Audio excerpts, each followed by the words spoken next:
Oh my god. Ermagerd. Me good. Ermagerd, we're back again. Stuart, welcome back to Canada from Canada. Brothers, sisters, everybody's.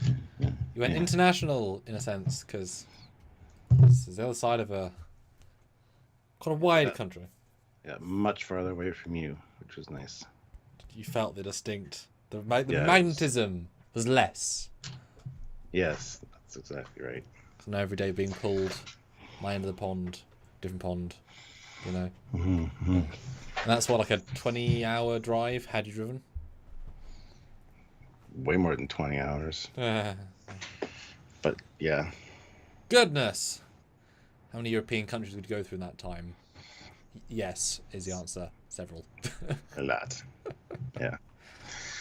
But yeah, so. Well, we all missed you, and I kept hearing comments saying Stuart should see the AI created in the last live, especially. Yep. So $5 and I'll show Stuart while you're here, because I think 3 or 4. Cool. Yeah. But I wasn't around, and that's fine. You guys all did fine without me. You don't need me. Anyway, I'm back. Yeah, so season 4 of DS9. This is probably where it gets really good. Yeah, it'll be fun to talk about these. Yep. Season 4. As I was doing my prep, there are some standalones, so we're not going to be, we're not quite at the one long drawn out episode story. And it is amazing when you think the Dominion War. Right, it starts really late. We haven't got the Klingon War yet. Got that to do, and then the Dominion War. Because we're in the kind of the pre-Dominion Cold War time. Yeah. Yeah. Yeah. So yeah, it'll be fun to get back into it, and way to kick off this week's lives with such a great season. So hopefully we'll have a lot to talk about. About or about? About. Okay. Did you hear different accents in Vancouver? Was it like, did you feel... No. Okay. No, not really. Okay. It was very surprising how much it wasn't different than here. Yeah. Although a lot of the landscapes look like, Stargate worlds and stuff, but I mean, that's just like here too. We got a comment saying, "Oh, did Stuart go to the Tolan home world?" I'm like, well, he could have. So university. I will build that in 3D. Well, I'll get someone else to build it in 3D. I did go to the University of British Columbia. Went to the 2 museums there. There's the Museum of Anthropology and also the Biodiversity Museum. Went to both of those. I don't think any of them are the ones I'm thinking of. But that's cool. Yeah, might as well. Yeah. All right, I'm going to start sharing. See you in a minute. Okay. And that gives me a chance to say, hi guys, I'm back. Hit like. Don't forget to super chat in with your suggestions for the next episodes we're going to be taking a look at. The other things you can to support us. Hitting like is important. Excuse me. Make sure you subscribe to the channel. Click that notification bell icon to all. And I'm still recovering because I'm a little sick from the trip. So, do all the things you need to do. Check out the links down below. There are links to the Teespring and the TeePublic store. You can get yourself some cool Trekyards merch or other merch. Check them out. It's worth taking a look at anyway. And yeah, just be part of the conversation. Hang out with us. And if you're new here, welcome. Make sure you're subscribed for awesome Star Trek content.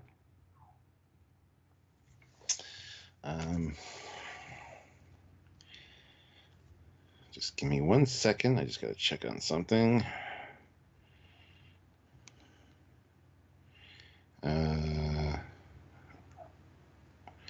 Oh, hold on. Hold on. I'll be right back.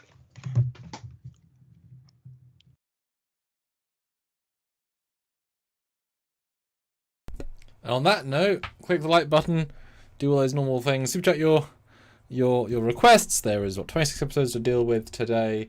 We'd love to cover them all, but if you guys don't super chat to put them in, they will not get in, and they'll never be reviewed. I doubt we'll go through a season again. Who knows, right? So yeah, put them in, submit a few, have conversations.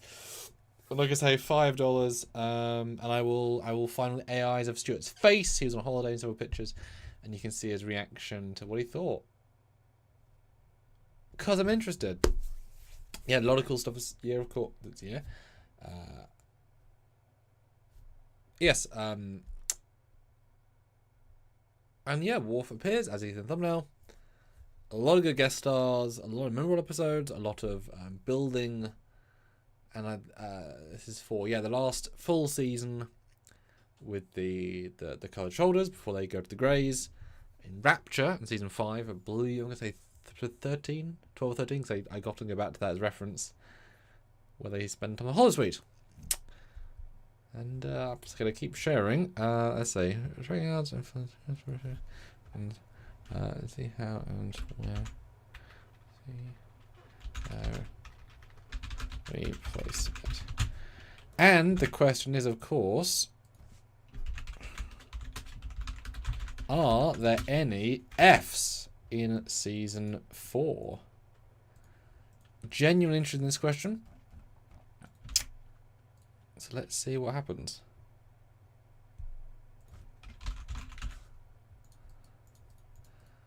Why does Stuart go? I don't know the context. Why does Stuart go? Yeah, Deverov. Well, the Klingon War, meaning the Klingon War with the Kahlessians. I wasn't meaning with us. I just meant the Klingon War taking over the quadrant.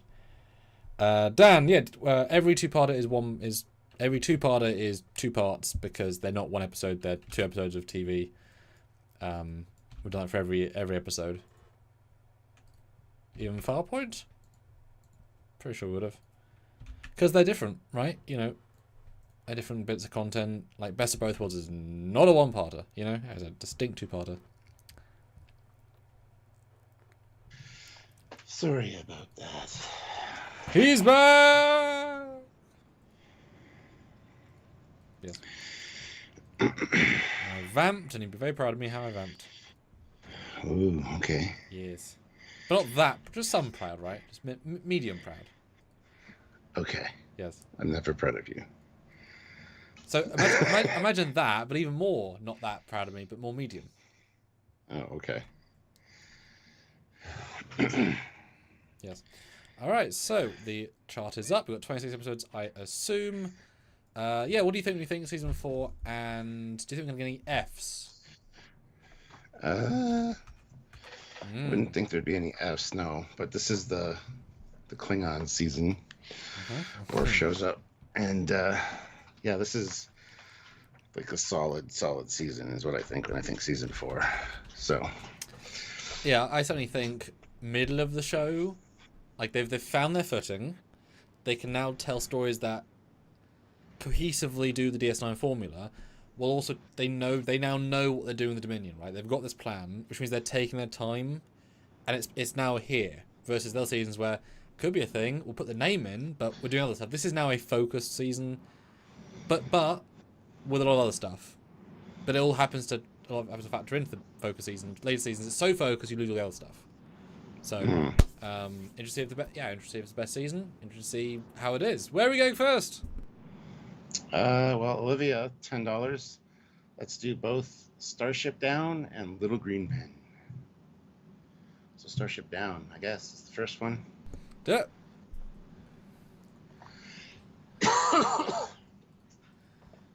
All right, this is probably one of the more modern military type ones. I'm going to put the image, Stuart. I'm going to put the image in. What? I'm going to put the image in. Are you putting the image in? Or no, you're the image in guy. I got to find it then. Yes. Oh, there it is. Yes. Some of these are slightly hard to find. Wait, Starship Down and the Green Men. Which one are you doing? Starship Down first. Okay, cool. Yep, sorry, that was... Yes. Yeah. Yes, very modern military kind of vibe, storytelling wise to it, and the ships I forget how the ship gets damaged, but they're cut off from each other in the ship. Gets a mine. It's a Dominion trap, and they are in the nebula thing. It's all the trap plan kind of thing. So they're all compartmentalized in the ship. They can't communicate with each other, and they have to survive. I love the idea of an active warhead embedded in the hull, but yeah. Yeah, I don't remember much of the story, honestly. I'll let you skim while I have my thoughts. Yes, go for it. This one's an interesting one because it pays off the arc where they first go into the Gamma Quadrant. There you go, with the guy who then plays Cochrane later. It's like, I guess, right near the end of his non-Cochrane famous time, and he's really good in this. You know, the like, Quark's cheated me, la la. Like, it starts with a fun antagonism. By the end, they work together. Really good use of stock sets. I mean, the Defiant is a great set. It looks amazing. Not war here, but everyone's still fighting, so it's kind of, well, we can shoot them, I guess. Then you get the mine stuff. It's one of the very first uses, as far as I've seen, of space CGI with 3D models in a proper way, and I think all the models are built for this because they're going through a gaseous cloud they could not do as physical miniatures. So you can see some of the artifacting in, like, we're pushing this to the edge. That's as good as we can do at the time. But it's very impressive for the time, and I commend them. But obviously that's the gimmick, right? They have to do that insurrection, right? The one thing they had to do, they did well. Cool. Lots of character little pieces. It's very much like the TNG episode. Everyone's their own thing. I don't remember any of them except Quarks and Bashir and Dax, because it's so weird to see them in a like turbo lift. That's the only episode you can see the turbo lift set. Believe me, I've looked. Like, properly see it. It's a hell of a place to be in, with gas outside. It'll burn through at some point, and we're just in a very small room, and she's hurt and dying. It goes pretty far in the darkness slant. But I can't remember, like, I'm scrolling, and Sisko's hurt, I guess. Don't remember that at all. Yeah, that's the thing. The biggest plot for me was the Quark and, Cochrane guy. not Cochrane, yeah.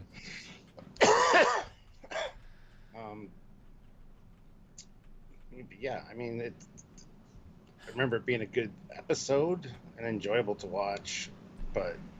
Okay, I remember two more things. One, this introduces the guy that gets killed engineering later.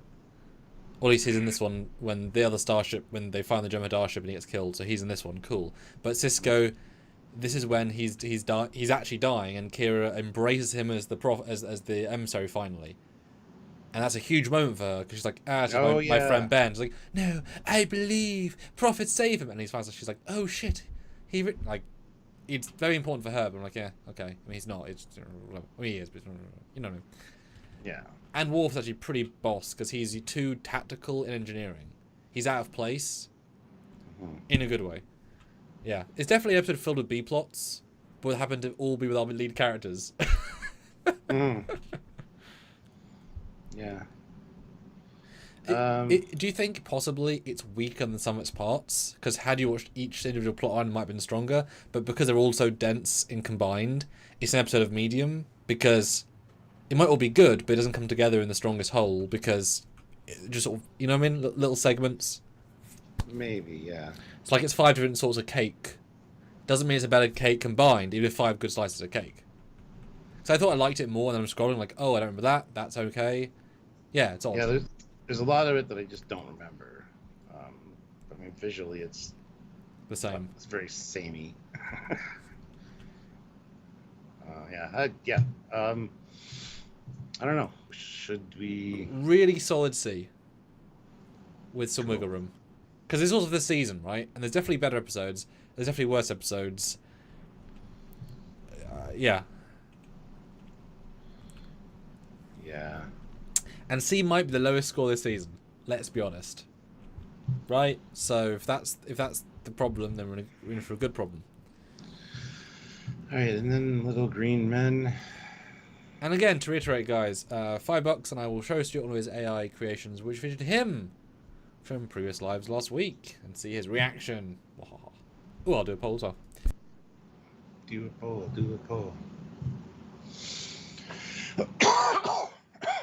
Excuse me. All All right, and hit that like button, guys. We have 27 of you here, 14 likes. Let's get those likes up.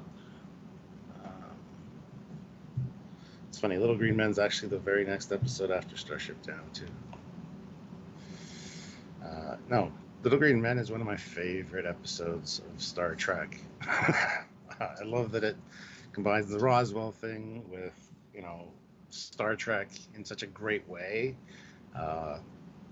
And the craziness of the 5-star general being the same guy from Way to Eden, who was a total pacifist hippie in that, and here he's like a warmonger.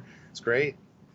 And just the funny take of the military, 1950s military, dealing with this kind of stuff, jokes about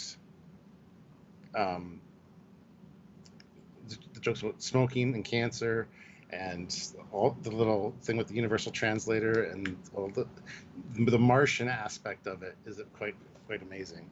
It's played very well, and then the whole time you didn't even realize it, but of course Odo was there keeping an eye on when he was disguised. Which is a bold twist. I still maintain it's like, oh, that's cool. But guess how they're gonna get home? But yeah. Oh, exactly. Yeah. But no, I like the idea of incorporating like real world history with the Star Trek slant, and I think this is done so very well. Great casting. It's a fun episode until it gets a little dark at times, but overall it's played pretty funny. Considering that I think that they're like mothers to. They call them the mother, the Nagy one, which would be Quark. Mogh? Yeah. Because he's the one that's bossy, so they called him the mother of the other two. Oh yeah, because we have no context for who's the male and female of the species, so... Exactly, yeah. Yeah, 100%. But yeah. And even the little reference to past tense with the, I'm studying Earth's history on the way there. Yes. Aren't they taking Nog to the Academy? Yeah. Yeah. So, and he's like, this is Gabriel Bell character looks a lot like Commander or Captain Sisko. I don't see it. All humans look alike. It's hilarious. It's just a good tie-in. Yeah. I think we've obviously done these now seasons order. I think it's the first Ferengi adventure episode. We've had Mogh, which was the first solo, but that was very wrapped around her as the concept. This is the first they go out and do something, which we have several of, right? This proves the concept of it can work. Yeah, this one's obviously really fun. I think what makes it special is that it's just the Ferengi perspective. We see their shuttle, that's super rare. We see, from their lens, unfiltered by us, until it's filtered by us from the past. And then there's a different filter, right? And then you see those two alternate filters. But, as odd as it sounds, if you pitch this idea, they play it straight. It's not a joke, right? It's serious, because from the Ferengi, it's like, we could die down here. This sucks. Humans, they're aliens, they could kill us. This is interesting, but also, slice them up. So everyone plays it straight. If it was more comedic, it wouldn't work as well, right? Like, we're going to get to Man Bashir. That could be too comedic. This is so serious that it has a tangibility of, oh, yeah, obviously. Yeah. It's very clever. It doesn't need to be visually interesting, because it absolutely isn't. I'm scrolling. It's the most beige, boring... But it's the acting, right? It's the zippy dialogue. Everything's kind of fresh and interesting, and I'm sure the Ferengi actors loved it, because this is a stinky 24th century human absent. Alright, what are you vibing? That's one of your favourite episodes. Is that bias going to pull you in? What do you think?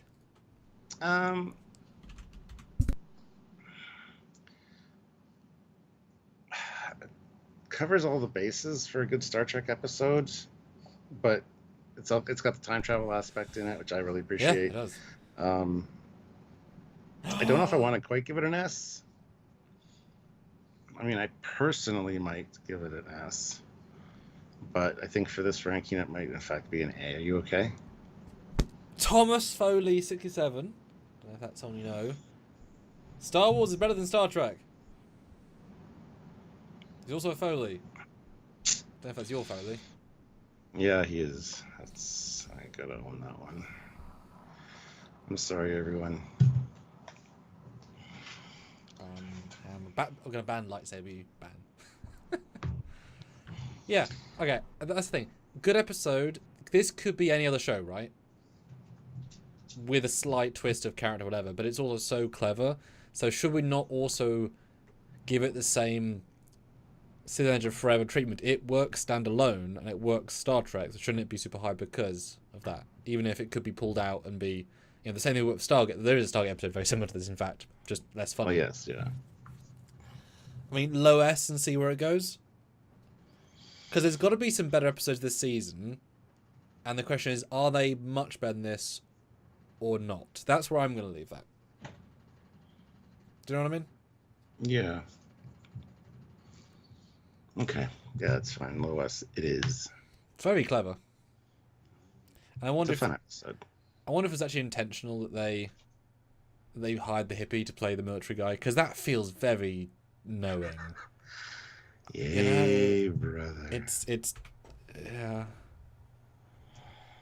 It feels knowing. It does, doesn't it? All right, let's see what's next. Right. Classic for real. $20. Thank you so much. Thanks so much. $5 for the Way of the Warrior. Mm-hmm. $5 for the Son of Mogh. $5 for the Death, or for To the Death. Mm. Oh, and also $5 for Chat GPT to have real Martok punching changeling Martok in the face. Oh. Go, "You're not Martok. P.S. Yes, it was me," for Blue Bricks Picard. Yeah, I saw the comment today. Classic for real, so thank you. I mean, he likes having people punch people in AI. That's definitely a thing. But obviously, whether we're part one, because it's a 2-part episode. So part one, Stuart. Which, in fairness, they're both dense. There's no they're both very distinct in their own way. Mm-hmm. Find a Martok picture now. Where's a good Martok? Oh yeah, the NDS now. I'll find it from the end. And again, guys, $5 put in episodes, and we will review them.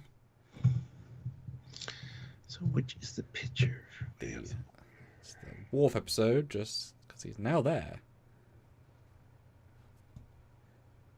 Worf in TNG, to be more clear. First one, yeah, I'm looking there. Yes. Yep. What better way to deal with Klingons than get a Klingon? Fair.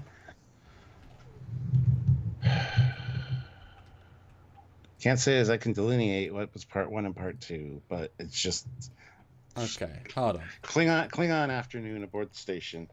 Got to deal with Klingons because they are causing problems. So the end of part 1 is Martok says, "Fuck you guys, we're leaving DS9." So we're all friends, and then he's like, "We're not going to go with you, but be anti-changing people." And he pieces out, and it's like, well, we're just pissed off the entire Klingon Armada. Huh. Okay. Part 1 is a very gentle start. It's actually like I said, they're very different episodes. Second one is battle and war and clever. First one's, hey, Worf's here. The episode.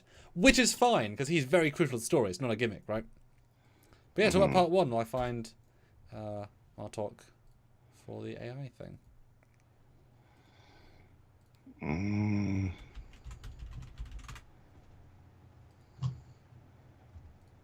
Yeah. Things happen.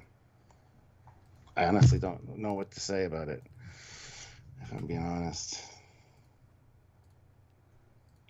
Oh,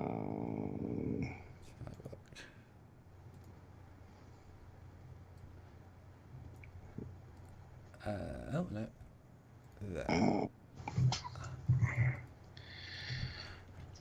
Okay, can you... Like everybody. Oh my god, my brain. 15 likes, 30 people here. Let's get those likes up to 30. Can do it. You're not Martok. So... Alright, got that going. Okay, let's see. Where are we part 1? Let's And this is after the loss of the D, which is quite interesting to have some level of retrospection at the start. Oh yeah, I forgot about that. And it's so fun to see someone in TNG come back. Oh yeah, Cassidy and Thingy are dating. That's very important this season, as I saw in other ones. Martok, first Negvar, pretty cool. Introduction to Martok, brand new Klingon. Oh, we just need to put some Klingons on the station for a few minutes. I'm sure. How many people? There's a couple. Decloak, biggest armada ever. Yeah. Which is a great setup for part 2. And then, yeah, Klingons everywhere. It's like, yeah, we're going to do Klingons this year. We're going to have the makeup department go wild, because it's going wild. And Martok, what a genius casting. I mean, boy, they nailed it on that. And then Jadzia nails some other people in the holodeck. Klingon stuff. Klingon stuff. I do like how they pass information on to Garrick. Yeah. Oh, that's great. He's measuring him for a suit, and Worf's like, Worf's kind of upset about that because it's a security breach, but yeah. I might be part 2 though. I think that's the beginning of, or the end of part 1. Maybe. I don't know. It's hard to. It's like I said. It's hard to tell. That's why I'm scrolling. But then Cassidy gets attacked. Everything comes to play later. So we've got to fight the Klingons because they now have the confidence. Oh well, everyone's a changeling. Go wild. And then the only way to deal with the Klingons, Worf comes in. He's great, and he's basically retiring soon because he lost the D. He's only home. Oh god, the monastery. It's fine. And he instantly has connection with Jadzia, which is very clever of them. Beats up the Klingon guy just to get Martov's attention. Although it's different knowing he's a changeling. At least probably a changeling now. It does change it a little bit. And boy, they're really strong on the bond straight away. And then ends with, what the hell are you guys doing? We're allies. We've been allies for decades. Now we can't just attack people. Yeah, we can. Goodbye. It's like, ooh. Yeah, I mean, solid B. Solid B, high B. It's called the setup episode, right?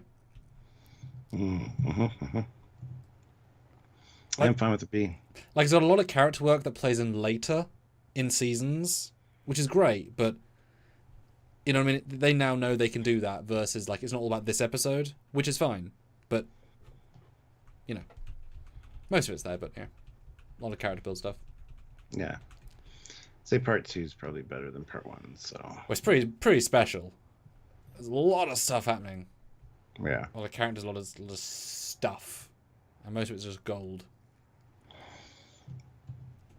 Gold. Although, interestingly... No, not interestingly, ignore me. I usually do. I know you're going to say that. Yes. Alright, next. So you had 4? Right, what's the next one? Sons of Mogh.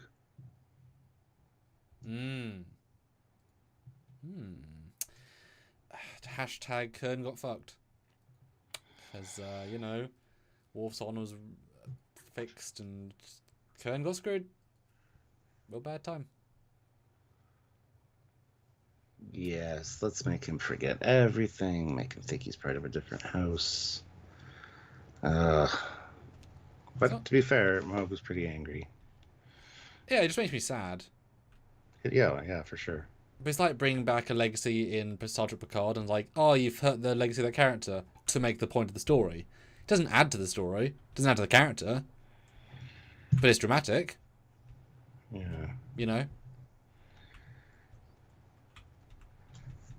I get, why does Worf gain Klingon costume near the end? What mission does he do? No of that. Huh.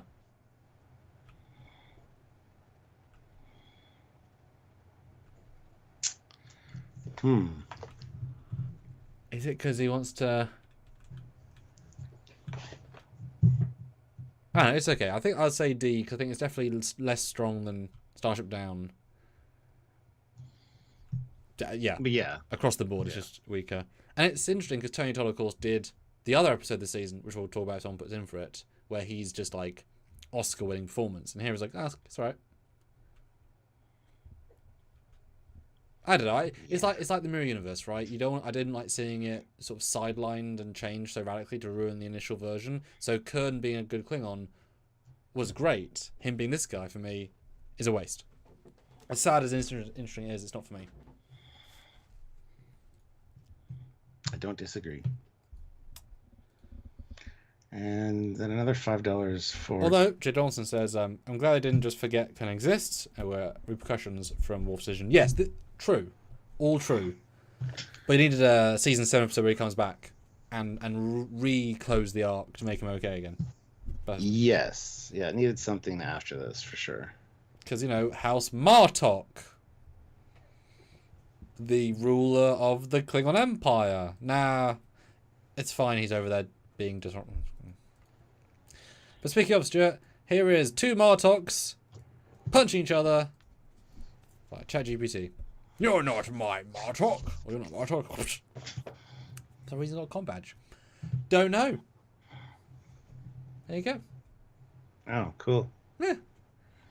I like when you add speech marks, like when you add an implied sentence, it turns into comic book. Yeah. Makes sense. All right, next in that batch is To the Death.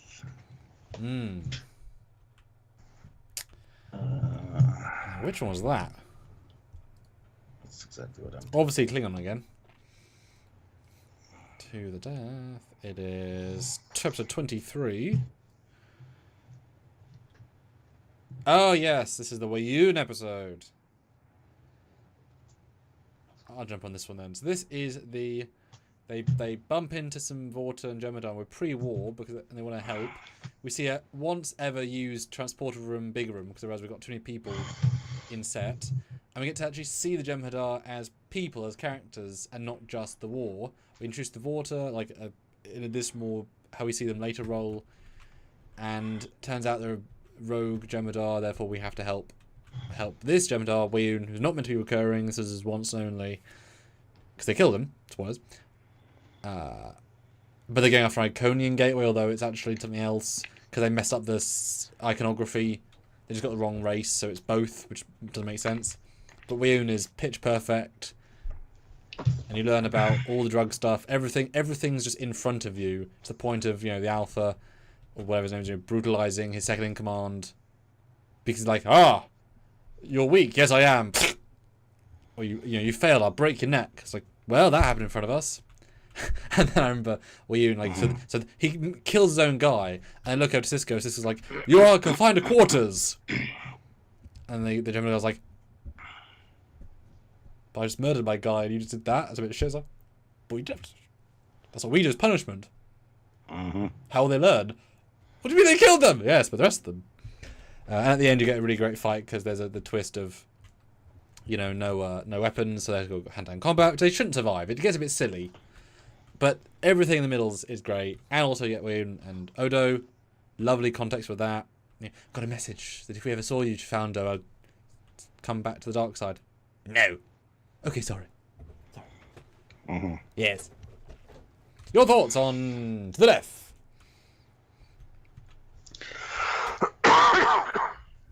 Bless you. Yes, thank you. I'm specifically scrolling through it now, and it's like, okay, I don't have much to say on this one, unfortunately, either. I don't know what to tell you. Man, you love DS9. You don't know DS9 that well. Sure. Which is fine. There's a lot of DS9. Remember this moment in the turbo lift? Which again, tiny set. It's like, you can't go against me. I'm a Vorta. Can't I? Stab. And they end up shooting Wayne at the end. It's like, oh God! Yes. Very impactful. Yeah, for me, this is an S. This is absolutely spectacular. Everything about it is just gold standard. Yeah, it's just such an incredible piece of just TV and DS9 and fighting and character and Wayun and yeah, absolute S. Yeah, for me anyway. There's nothing wrong except the end, which is a little bit silly that Jadzia can hand-to-hand. Well, I guess not Jadzia, but some of the team can hand-to-hand fight Jem'Hadar have nothing to lose with their own weapons. But apart from that, that's like 6 minutes, right? Oh yeah, F51 says they do speeches. Remember, The jump dial guy's like, yes, and you will die. We'll all die. We're already dead, so it's fine for the honor of the founders. And then Brian's like, my name is Miles O'Brien. I'm very much alive, and we'll keep it that way. It's like, yes, the cultural difference. Great. Cool. Where would you have ranked it based on your memory and such? Probably A. But yes. All right, next. Tab extra, 50 krona. Little Green Men, one of my favorites episodes of DS9. S. Great. Cool. Well, then bring in one of your own, because I'll get in one. You didn't suggest it. Bring in one in. They want to. Let's see.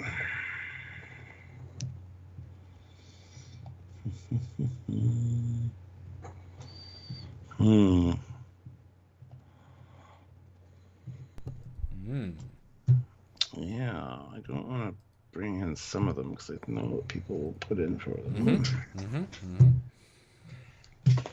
know.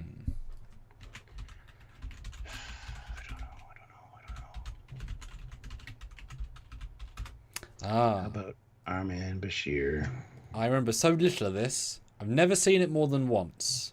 So I never think to myself, I'm going to watch the James Bond spoof episode DS9.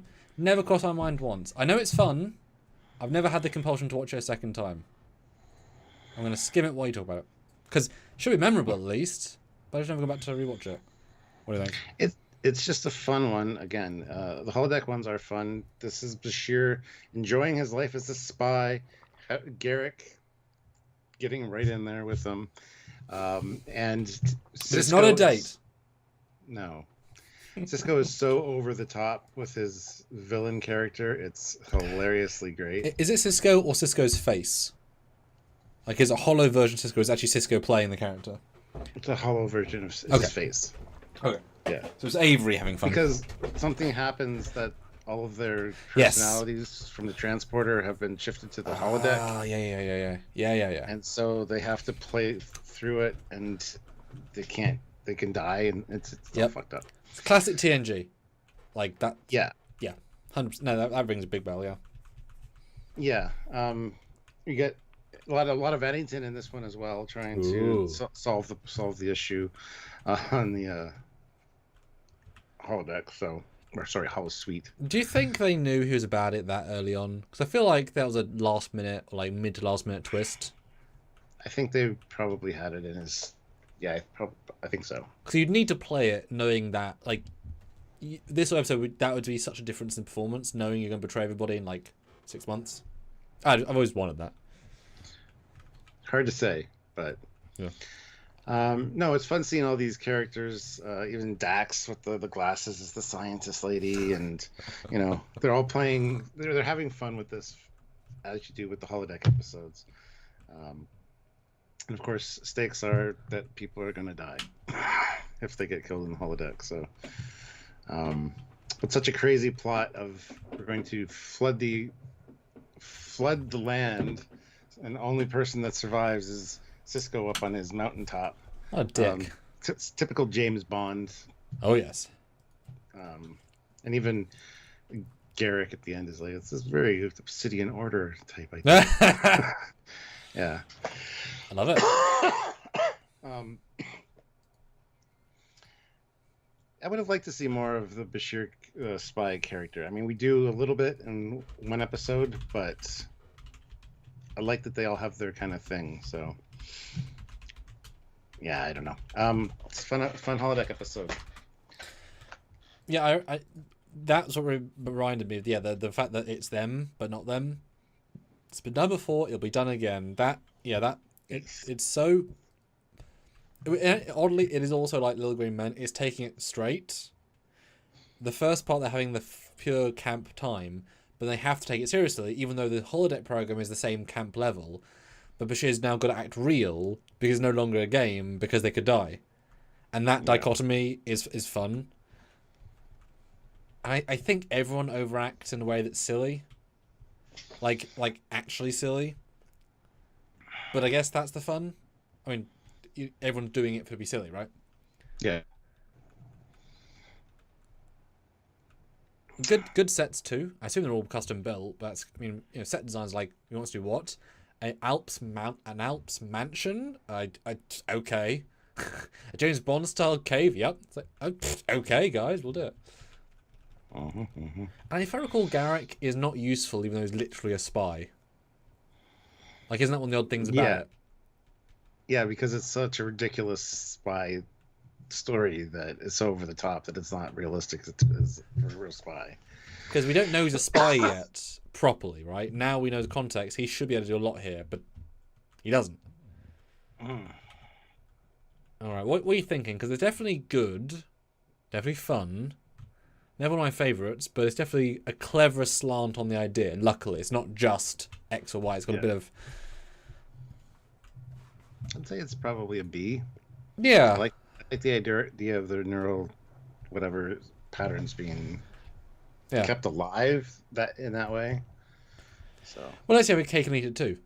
Silly and serious. Yeah, I think B. I think B, and it's some people's S, right? It's hyper personal favorites, right? Like if you like that style, etc. Yeah. Hey, Dan agrees with me. Hey, thanks. Yes. Eddington, I have a good feeling about this fellow. Well, you should. He's great.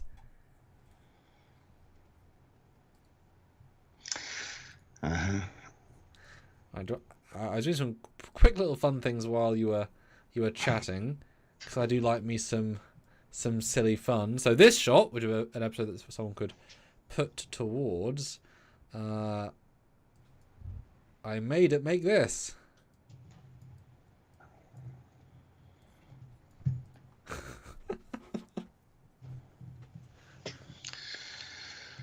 And it's so the same and yet so not.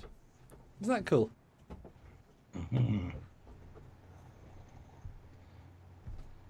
Oh, bad Klingon, really. And it's almost a Star Trek 3 phaser. Yeah. You know? Yeah. It's actually a higher resolution image than the original. But yeah, I said make the Golden Cutter Klingon, and it perfectly did. Should ask him to make him a Bajoran. Oh, See if yes. we can figure that out. Yes, I like that. Okay.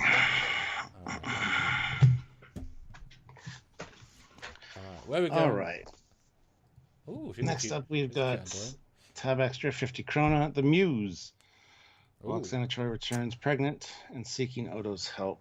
Jake is working on an ambitious novel. High C. Jake development episode. She's pregnant in this? Yeah, she is. The episode, but not that part. Goodness. Yeah, she's pregnant.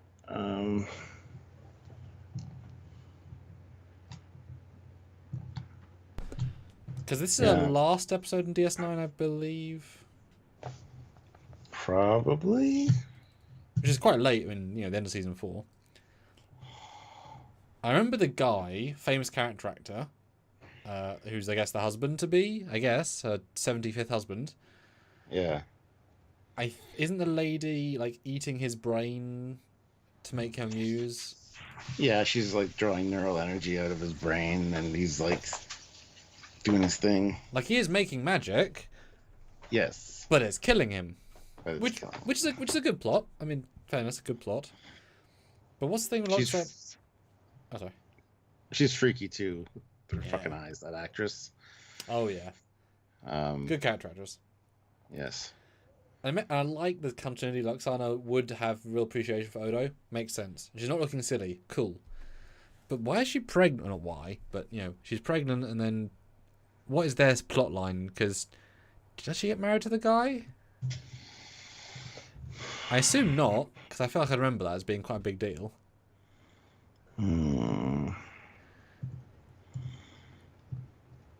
Yeah, I like the Jake story more, which is weird considering this is a legacy and a lot more time spent. But I remember Jake's being pretty memorable. Yeah, I do too. It's just a good sci-fi story. Huh. Why is Loxana pregnant? What would you remember this episode? What stands out 1996. With a son. Oh, I'd ask her to escape her husband. Actually married. Shit. Okay. Yeah. Well, and the actor, he plays Kang as well. Yes, it is. Yeah. Wow, that's a lot of. Yeah.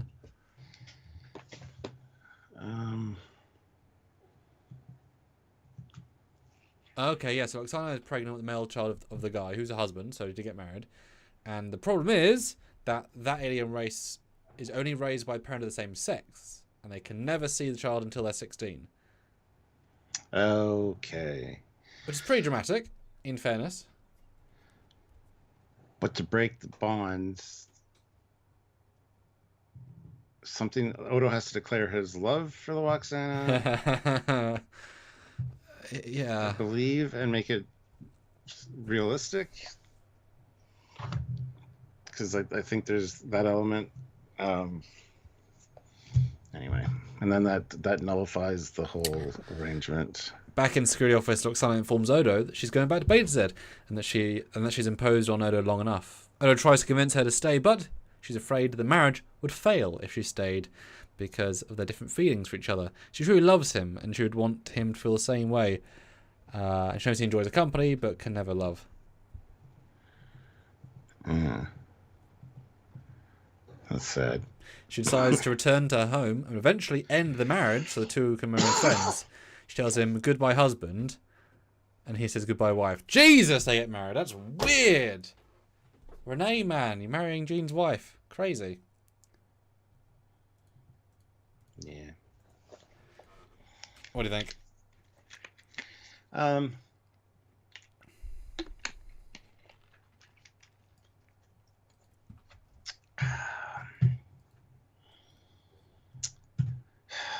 C. Yeah, because it definitely, like, had this been a season 1 episode, it would not be good. But because they've got the filmmaking and experience, it's raised up by the general quality of the show, right? It's nothing about it's the best, but it's raised up because of the season it's in. Yeah, I think C's fair. I don't think it's as good as Starship Down, but it's definitely more memorable in the 2 segments. Now we've talked it through. Those are both. I remember a lot of those bits more. And they're more interesting than like the 5 unique bits. Is there a moment in this that is the better than Starship Down with the Ferengi and the guy? No, but averagely probably. So yes, similar but different. Yeah, I'm wondering if it should maybe be a D though now. Honestly, Ooh. I only remember the Muse aspect of it. Which is the B plot. Well, it's the A plot because it's named after. It's the name of the episode, so that's the A plot. Waxana would be the B plot. Oh shit! Okay. Okay, guys, you vote right now, C or D, because we want to have the contrasts, right? We want to have the contrasts. Because I think the Mogh episode has distinctly weaker parts, but weaker does not necessarily mean the other bits have good parts. Let us know, guys. Vote now, and I'll refine this Bajoran guy because that's a great idea. 30 people watching still, 25 likes. We're almost getting to those 30 likes, guys. Hit that like button. Go vote in the poll if you haven't already. Did you miss Stuart last week? Yes? No? Who is Stuart? Go vote. Which one's winning? Votes. Yes is winning. Oh, I say who's Stuart? That's second place. Yeah. Someone... Well, they don't know me, but I do enough fan films to be known. And also, they could just have, Googled my name. Or also, whatever. And I'm credited in the title sequence I did not make as VFX consultant Samuel Clockings. Clockings? Clockings. Tick-tock, tick-tock, tick-tock. Yep. And I was like, just so you know, it's not my job title. It's not my name. Just so you guys know. But thanks for playing.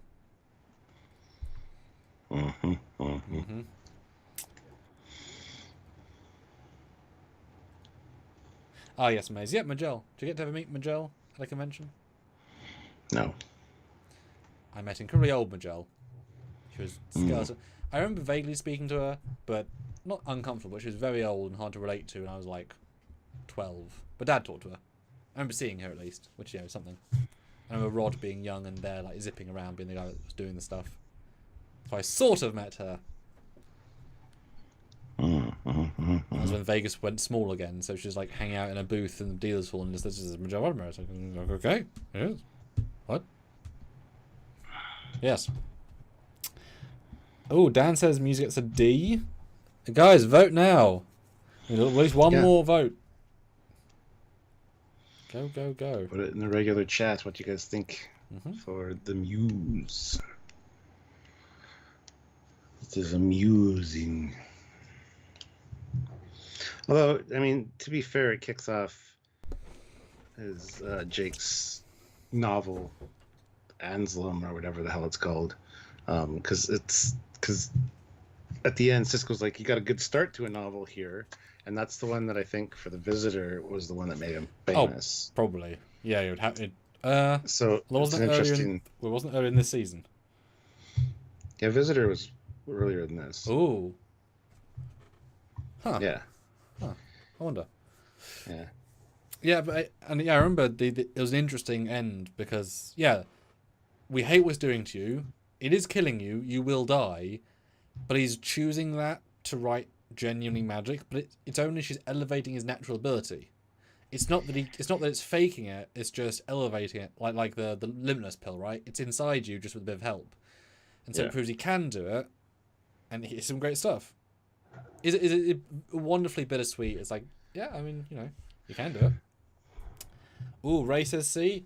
We're currently 50-50. Vote now on the Muse, guys, and I will bring in the version 1 of the Bajoran picture. Although it did not. He doesn't know what Bajorans are, clearly. Although, love the armor. That's a really cool version of the. Oh, stop with the not that face. Stop it. It doesn't look like Angel or whatever the fuck his name was.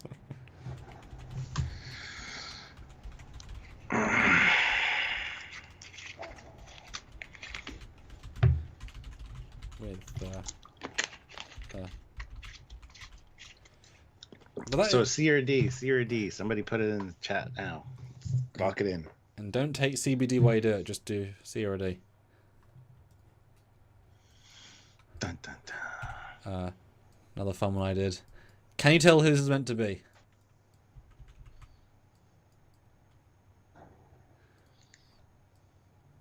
It's just so damn impressive to what it could do even last year.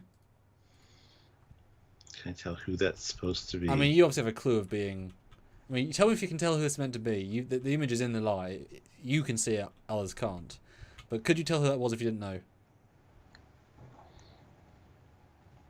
No. Okay, any guesses? Any guesses? We'll give you 20 seconds.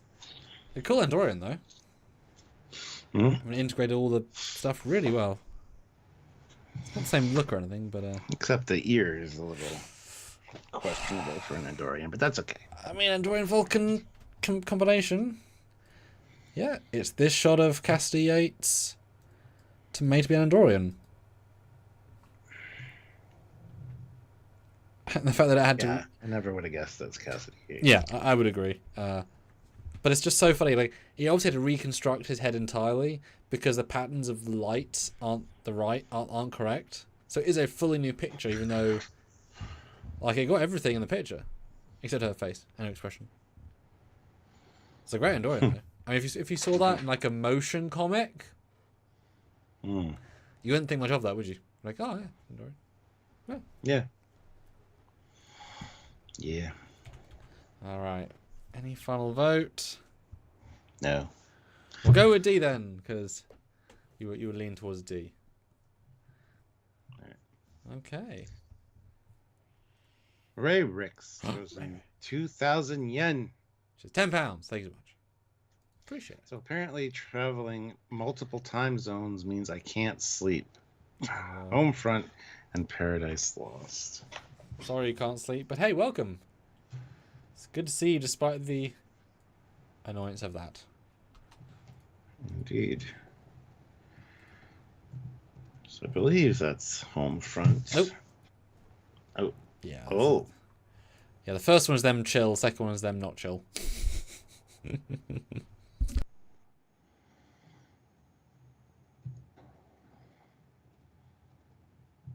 So that one goes there. This one goes there.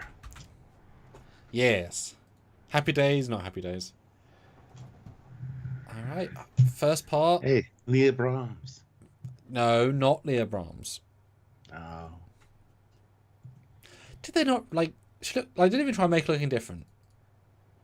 You know, like Leah Brahms Yeah, but could just have put her hair up. That's all it did. No, there's no makeup difference really. I guess she's more like, but one of the worst. Like, she's not Leah Brahms. Like, well, she is though.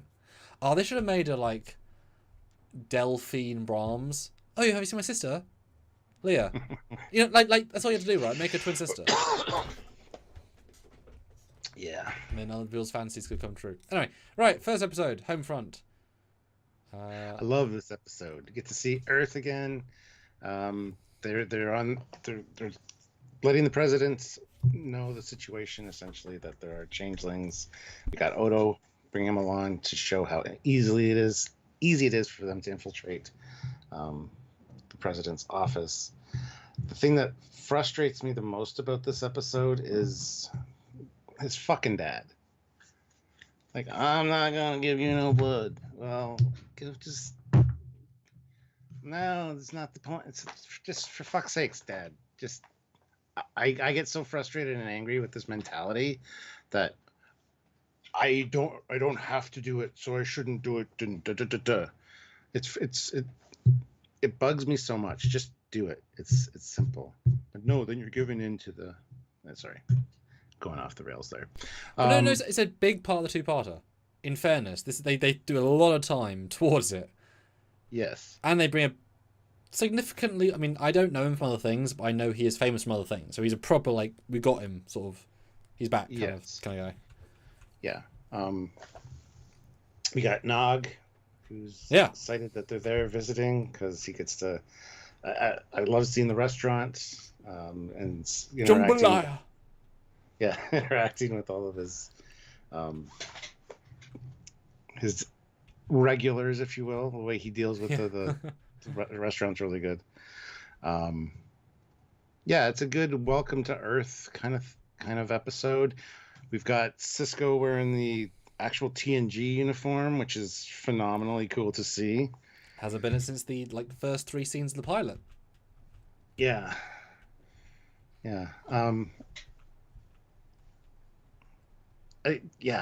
Part 1 and part 2 of this, like, they're both really great episodes, because they are kind of part 1 and part 2, right?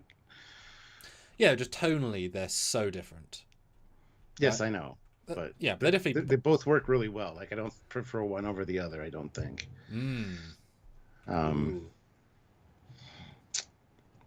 But yeah, part 1. There we go. Yeah, I watched these recently. Recently for me, and they're so different. I think Gene would probably hate these, like having seen both. I think he would, yeah. Because they don't make Earth look bad, but they don't make it look good. Right? It's missing that charm of the Gene Roddenberry future, but because it hasn't got that, it feels oddly gritty. I wouldn't say real, but gritty, lived in, right?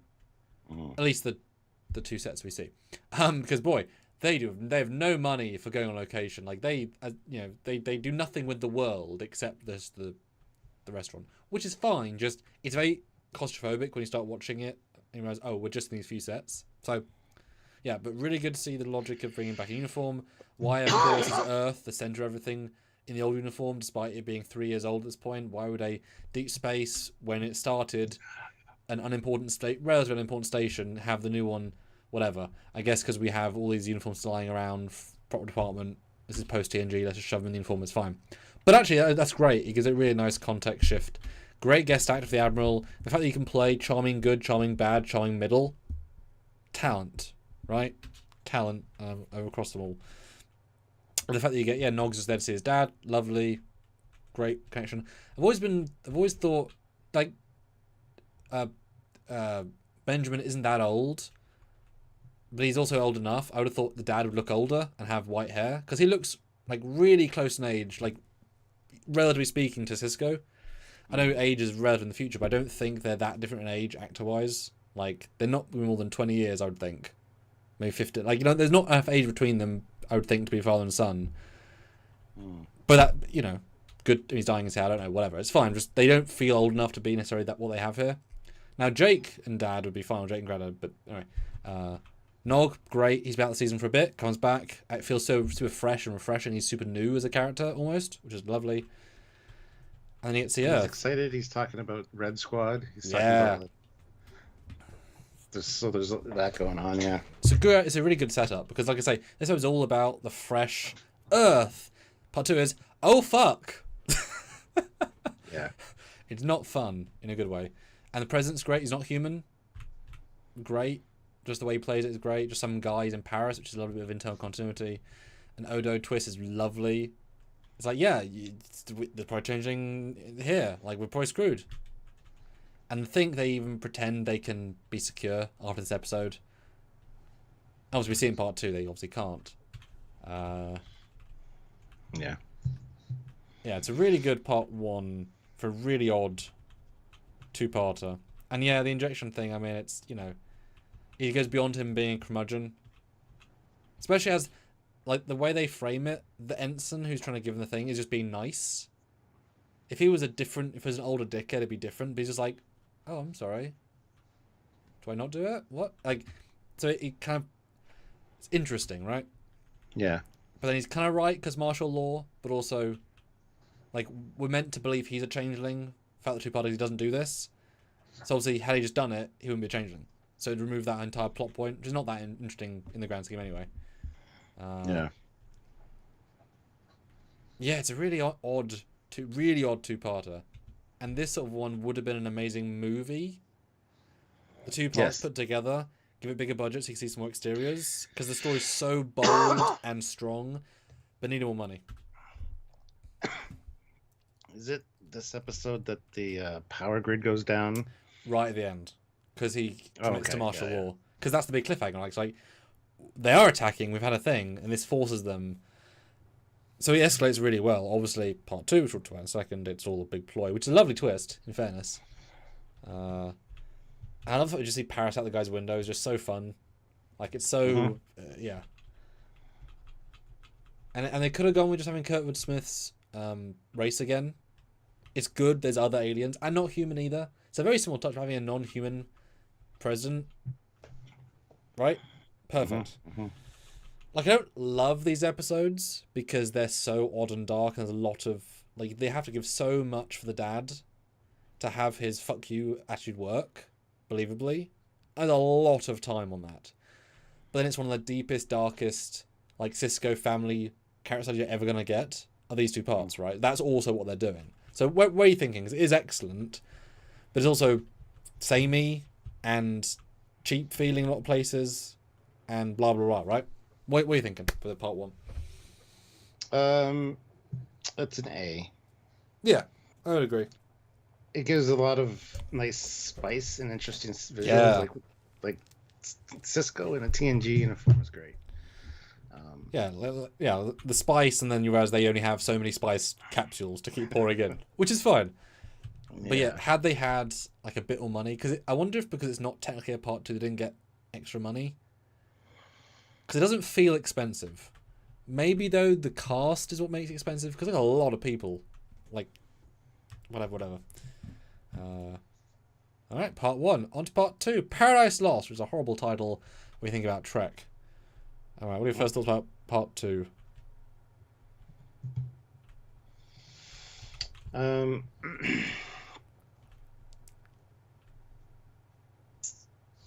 Yeah, this is fun because you get to... This is the one where we learn there's only 3 on Earth. Yeah. Did all of that. Yeah, all that damage. We get the Lakota as well, I believe, in this episode. Yep. The Defiant. Rushes to Defiant. Earth. Yeah, it's on its way to Earth. I love the paranoia buildup. I love the not trusting anybody. O'Brien. I love the way that he's played as like a hey. Hey, friend. Yeah. Yeah. It's oh my goodness. Maybe I do prefer part 2, like this one, but more than the last one a little bit. But they're so different. Either they're all using the same stuff. Because there's no new sets. I'm scrolling. There's nothing new. It's all the same. I mean, okay, no, there's a brig and there's a street. Right, fine. We get to see more of Starfleet. Mm-hmm. Kind of.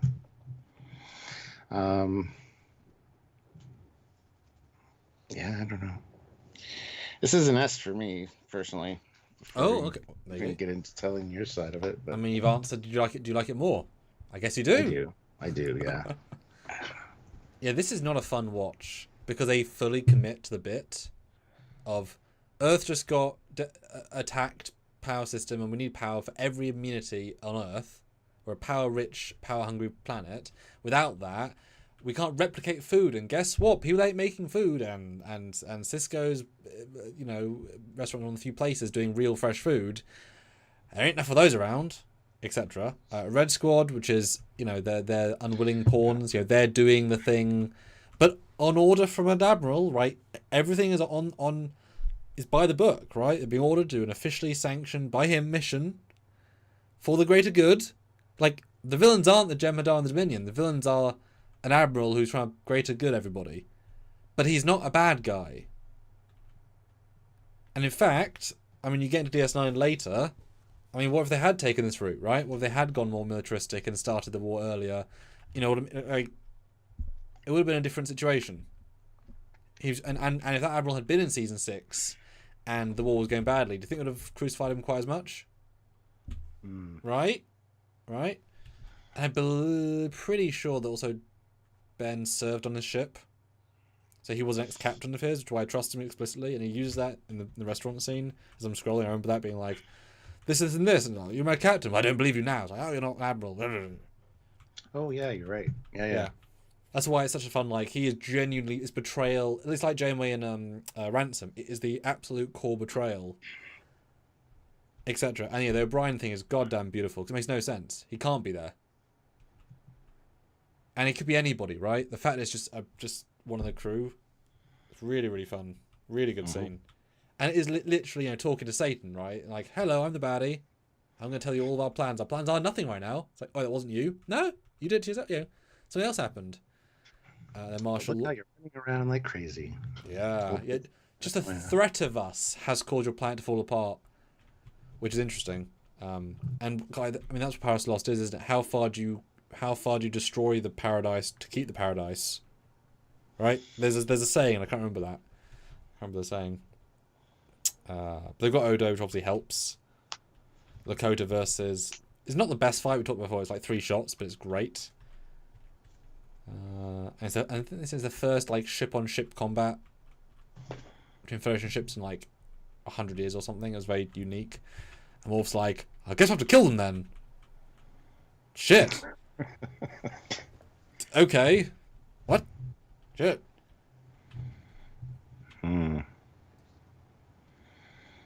But I always remember this one for the absolutely cheap feeling martial law 3 security beaming to a shitty script. Yeah, you're right. It just absolutely doesn't do this episode justice. Like I said, the scale is not achievable with the budget. But luckily, as we said with previous seasons, the guest cast is exceptional. And the fact that Mogh is in the middle of it, and it's and no one here's a baddie, right? Red Squad they're doing because they got an order. Right? And if this were reversed, right? If Cisco ordered Red Squad to do something, you wouldn't frame it as a bad guy move because he's the hero. It's always about context, right? Like, yeah. I think this one's a clever episode, but it's definitely harder to watch. What do you think? Harder to watch how? More uncomfortable because they're pushing Starfleet ideals further and further out. The Yeah.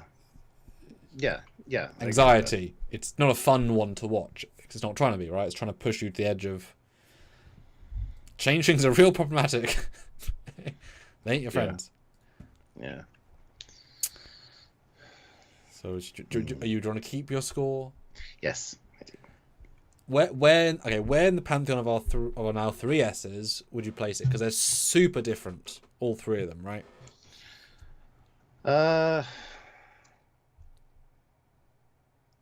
I'd say the highest out of all three of those. Okay. Especially for dramatic storytelling, I think it's very well done. Little Green Man is good for different reasons and more comedic, but the other one I don't really remember specifically enough to. Like, so the battle one feels bigger budget because everyone's in makeup and it's battle-y, and that's Little Green Man is just funnier and cleverer because it's doing more nuanced things. This is just depressing and sad, interesting and clever and dramatic and also to sideline the entire DS9 cast. Like, it is like a standalone movie off in Earth. We'll get Odo Sisko on a little mission. It's great. Yeah, go for this. I think it's definitely, super special and unique in Trek. And speaking of unique... I'm afraid to find out what you say next. Yes. Oh, nice. Sisko's in the brig, and now he's in Wrath of Khan. He's even angrier in the new still. This other picture. That's a really good Sisko. That's really good. When you don't tell it to deal with a face, it just does it. That's really freaking good. That is good. I have another silly one. You know, this famous picture of Kira Nerys. Yes. Have you ever wondered? No. Good. Have you ever wondered? I love how I pause and know exactly that you're going to answer me. What should it look like as a Klingon? Let's find out.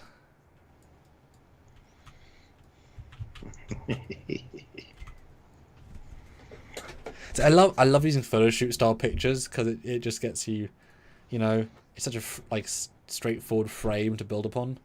Yeah. Like, isn't that mad? Just absolutely mad. Ooh, I wonder. Can you turn this picture of a Klingon into Kira Nerys? Can it reverse? Yeah. Klingon into Kira Nerys from deep space. You should have it animate the picture. That'd be cool. There are ones that can do that. Have her do a Klingon salute or something. All right, guys, you want to look at more episodes? How many have you got on the board so far? The most famous ones potentially, but lots still to go. Yes.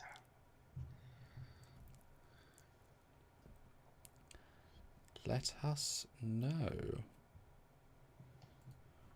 Wait for that to process. Oh, that crashed. Right, what is the... Dan says, but before this two-parter, it was kind of implied that Captain Sisko's dad was dead. Was it?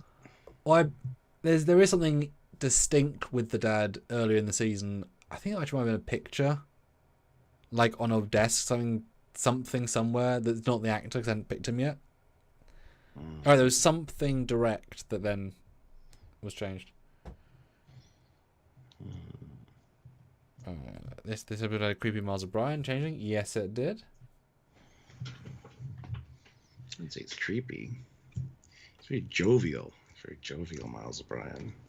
And Mark Lawrence replies to Ray's jet lag. He was able to adjust the 16-hour difference once there, but I got home jet lag squared.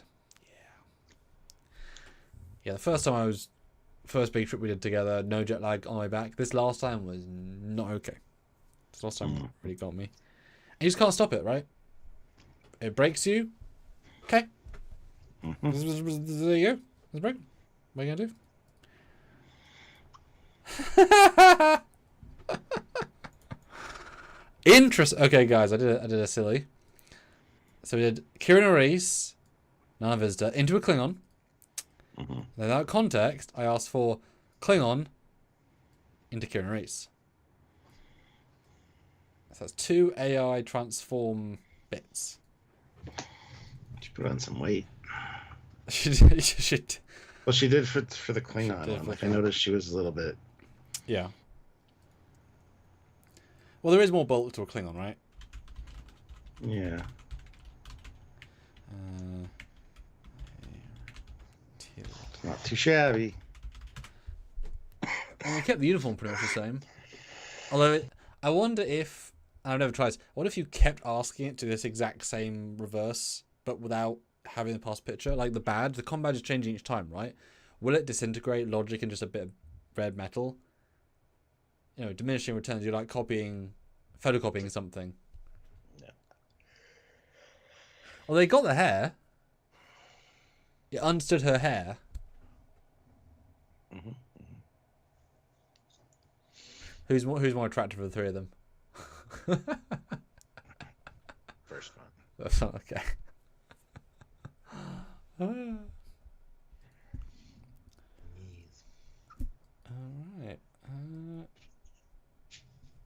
Let's look at the polls. Well, 34 votes. Did you miss Stuart last week? I did. But, you know, I am biased. Yes, 59%.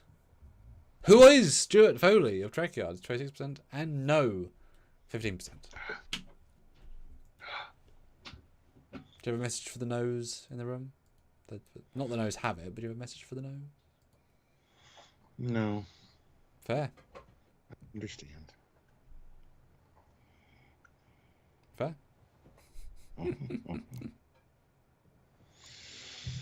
Indeed. Oh my goodness. Wow. Relax. Not you. Little side note. It's RenderCon right now. The RenderCon? Yes, the Octane, literally the Octane Render Roddenberry Network Associated Render Engines Convention. But that big to have a convention. And Donnie Versar, yeah, who was, you know, grabbed by Roddenberry Archive many years ago, who did loads of their bridges. They've apparently got a station with an LED wall at RenderCon, and he just posted a picture of himself in his bridge in a chair, fully, you know, LED wall. Oh, well, that's fucking awesome. And like it's full camera motion. And I'm gonna say this, it looks, I mean, it's everything's moving, and he says, "Me on the digital recreation I made." And, oh, that's trippy because it's properly moving, and there's a, whoa, boy, to be there and do that. Crazy. Just a bit.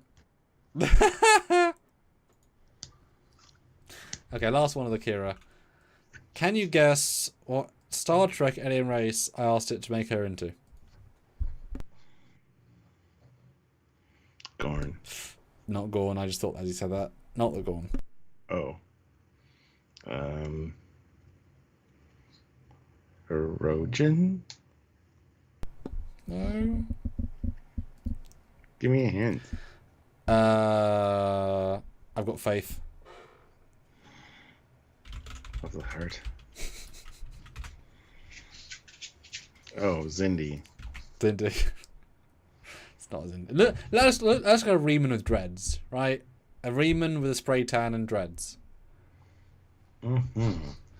But actually, I've just asked her to make a Gorn as well, because Gorn's really interesting. What the hell? What do we do with the Gorn, right? Yeah.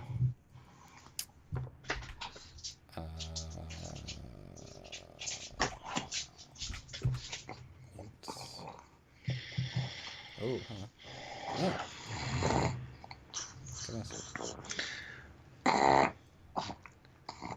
We have 29 likes and 29 people watching, so that's pretty good. Oh, but can we get one more like, hit the 30? I hope we can. Any more submissions, guys? You want to talk about them all?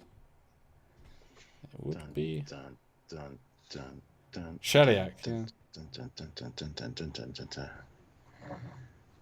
What else have we actually got in the lineup? What is in this season? Let's have a look. We've got.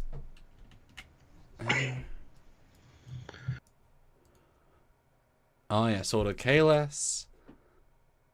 Trill Love Lesbian Kiss. Weather War Part 2. One with Brunt. I don't know what happens in it. Cork dying? Is that the one with him and the brain thing? Is he dying one? Yeah. The original emissary. It's a pretty cool one. The trial one with Worf.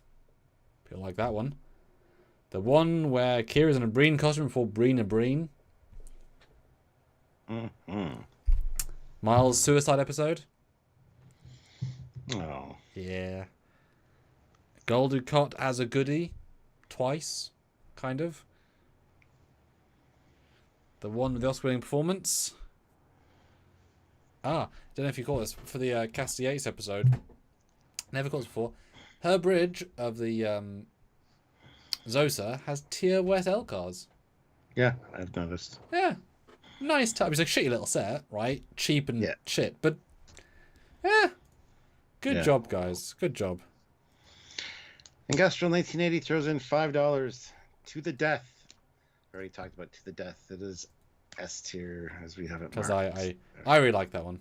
It is an amazing one for Defiant set reference. Yes. Which means you can pick an Nolan Stewart.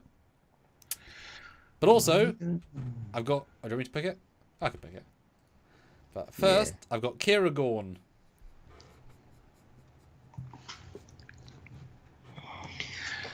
Kira Gorn. Related to Aragorn. Aragon. Yes, they're cousins.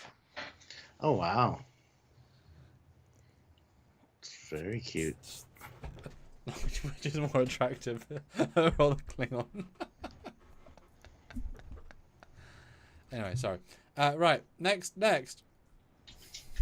Okay. Right, which one should we go? Kestrel says, if already done, then the Worf trial. Oh, there you go. Wolf trial. I'll let you pull it in while I find. Do you know what it's called? Oh no. Bar. No, not bar association. Ascension. Hard time. Parallel.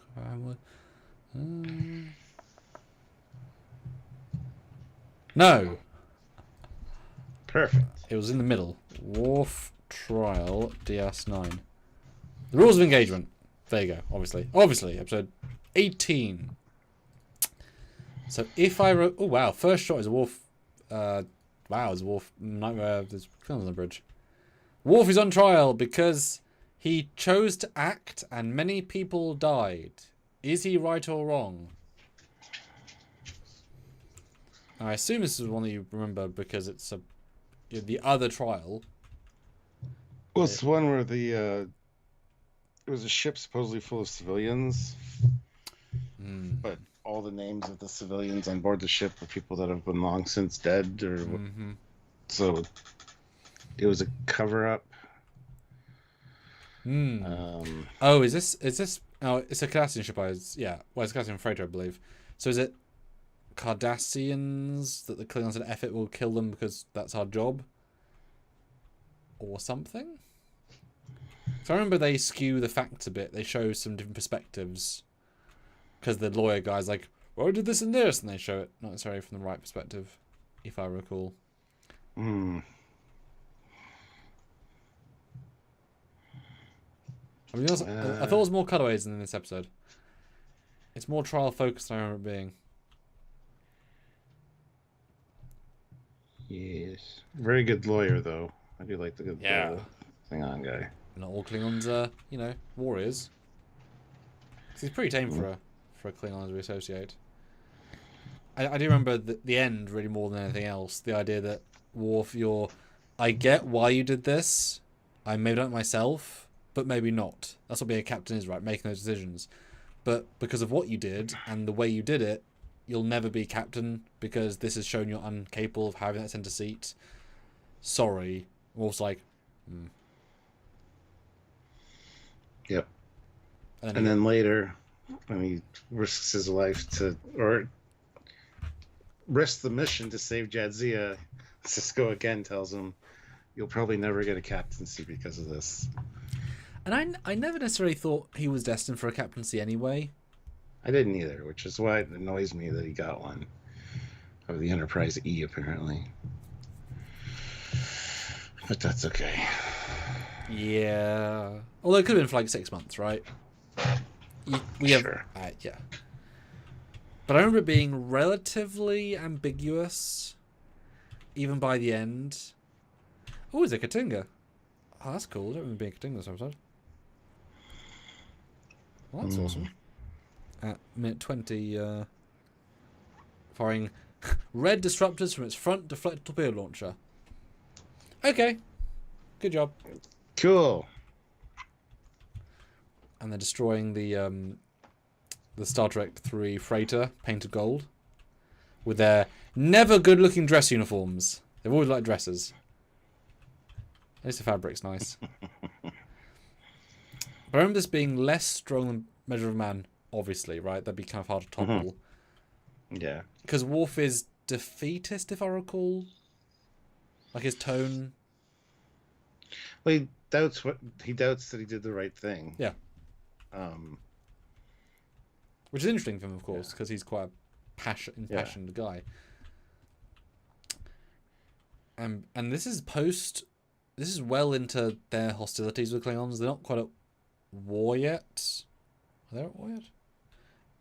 No. It's right in the season, but they're into hostilities, right? So the fact that we can shoot Klingon ships is not a huge deal, even though it kind of is. But it's funny to think that he was the guy that was sent with the Defiant to the first contact battle. I'll never be captain, except the most important battle in Starfleet history, kind of. And then, you didn't die. We'll give you the E. What? Nothing. Yeah.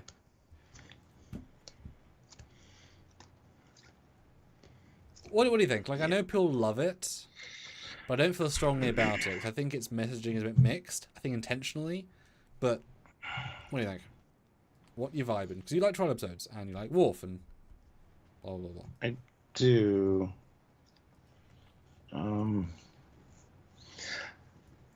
It's another one I like the way they filmed it too, because you get like O'Brien at his station on the Defiant, and he's talking, giving his testimonial while there's shit going on, and then you cut away to the actual what's going on.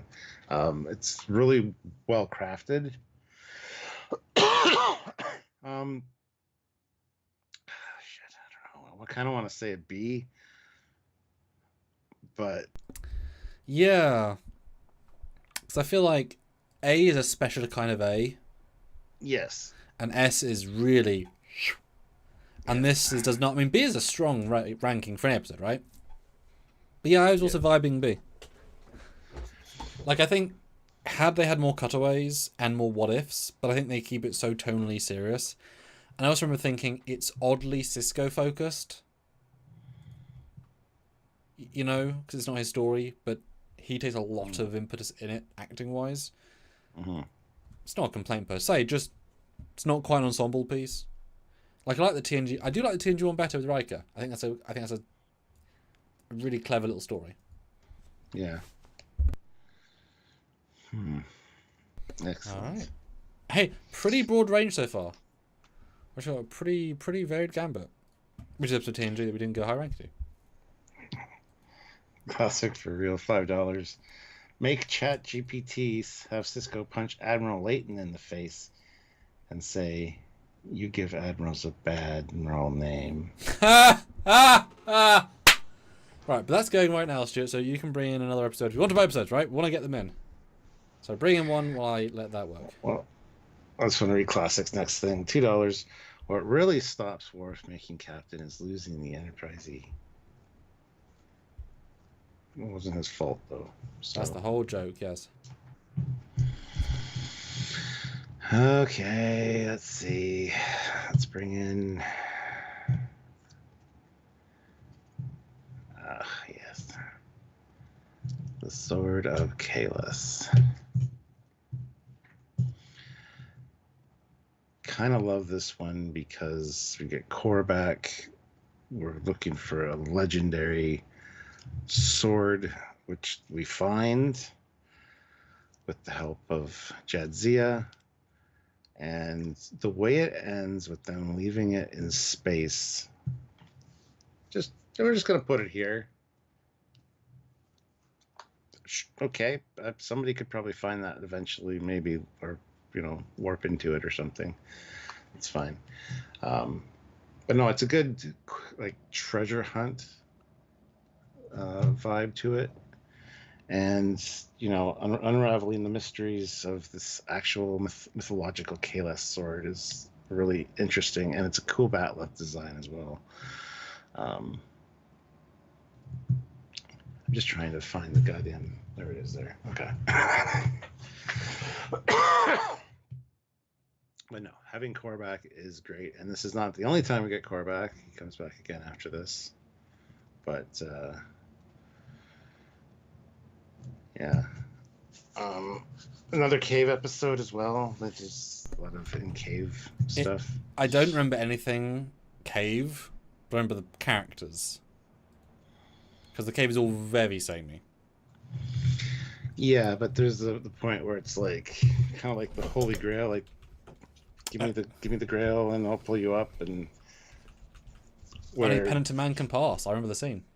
Yeah, where Core thinks that they were going to let him fall just so they could steal the sword. It drives everybody kind of crazy. So it's got that vibe going on, and yeah, just decided better to just put it away where nobody can find it. But I like the sword, man. It's got Damascus blade pattern in it with the wavy lines, and the little Klingon emblem in it. It seems very just kind of sketched in. But it looks so good.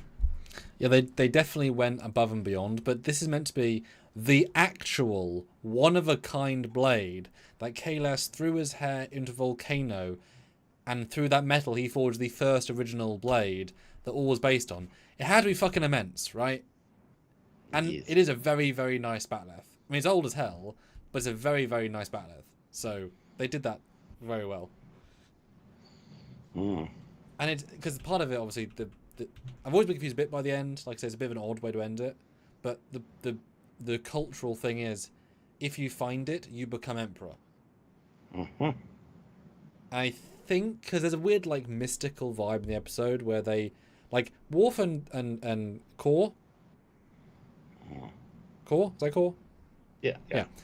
They're both smart-ish men. They both go a bit crazy in this episode. So I think there's slightly a mysticalized element about it, like as if it's got this extra fantasy pull that goes beyond the sci-fi. It delves a little bit into, like I said, the cup. You just go beyond your logic of character to possess it. Because I don't think, no, I do. Because Worf does mention in the episode if he had the blade, what he would do to the Empire. He does mention that. I don't remember Core saying as much of that, but I think he was more subtle about it potentially. I don't know. But they could reshape the Empire with it, because every Klingon would have to accept it, right? That's the whole thing. This is the blade. Tough, right? Yes. How do they find it? Because it's in some sort of like room. Or I don't Kahless put it there. Or was it stolen by an alien race as a trinket? I think that might have been what happened.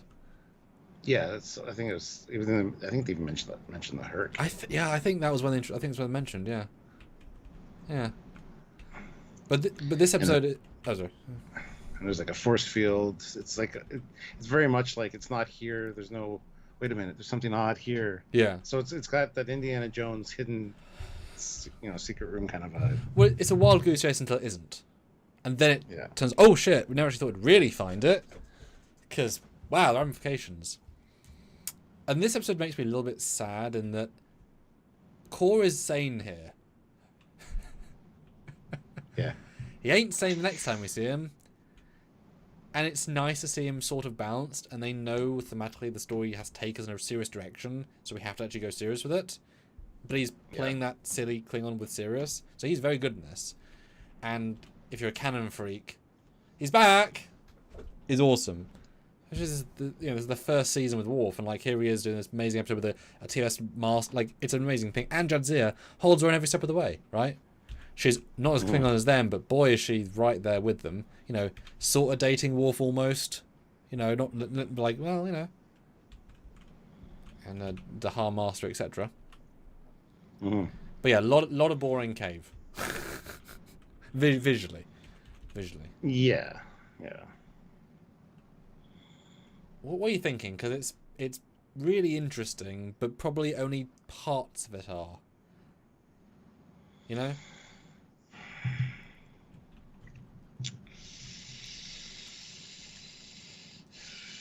Yeah. I know. That's what I'm saying. It's a personal favorite of mine to watch because I do like the idea of this hunt for this mythological sword, but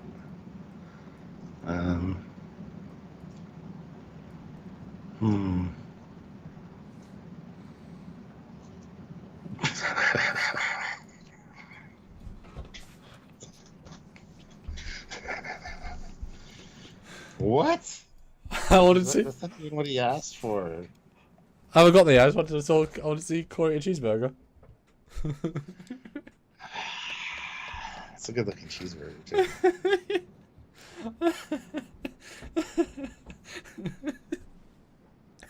Jesus Christ. Alright, where are you going to place it? Oh, where do you think it should go, I should say?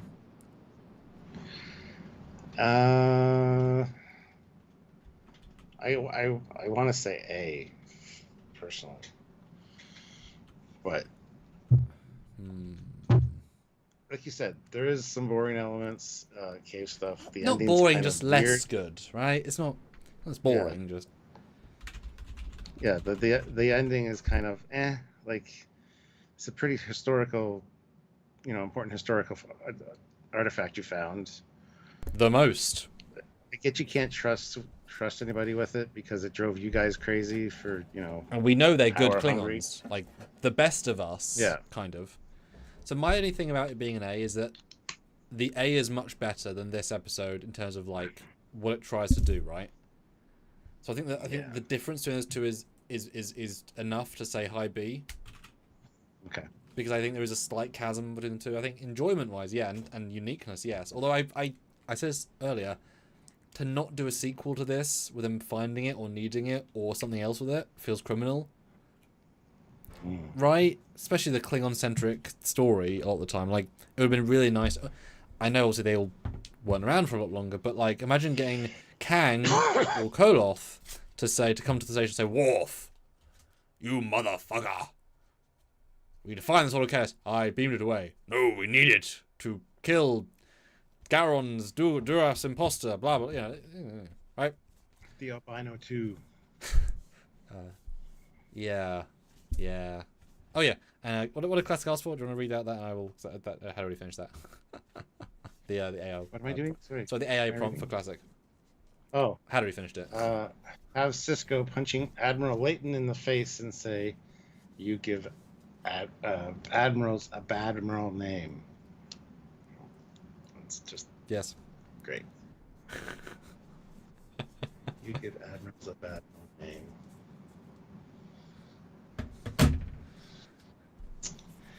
I like it's Right. I like it's a meme.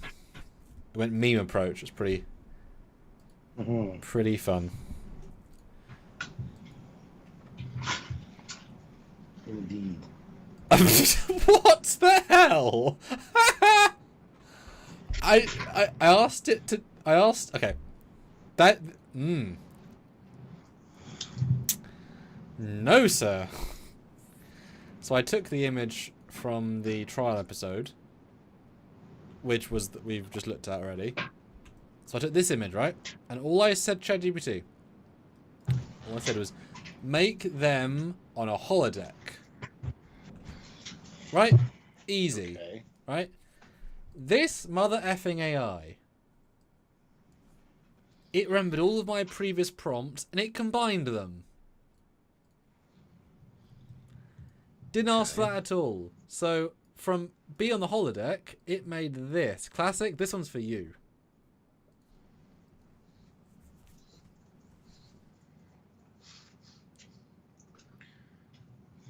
Wow. What the hell? Eating a cheeseburger, punching a... Wow. While a holodeck with Worf. Why?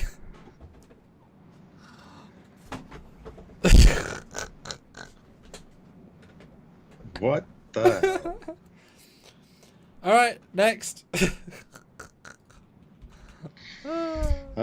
Wonderful, wonderful. Dave and Laura. Throw in $5. Thanks so much. Loved this episode, or episodes. TOS here is respected in DS9 and really well done. Yeah. Yeah, it is nice. I don't think he references TOS really in this episode.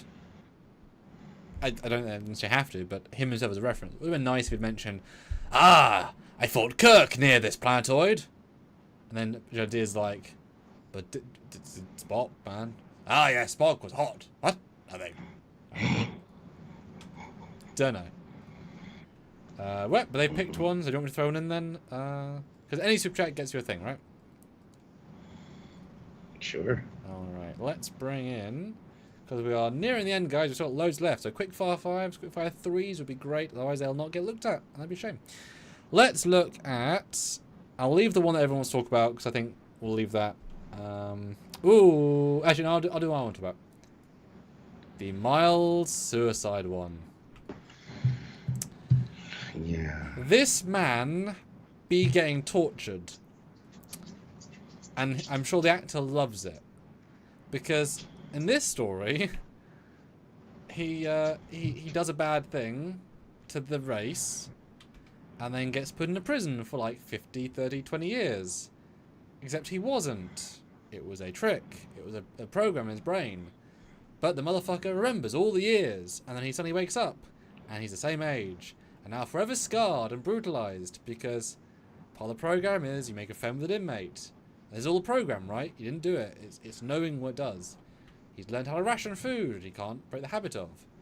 And he kills his friend to get his food, to which he was actually hoarding for him. And you see all of it.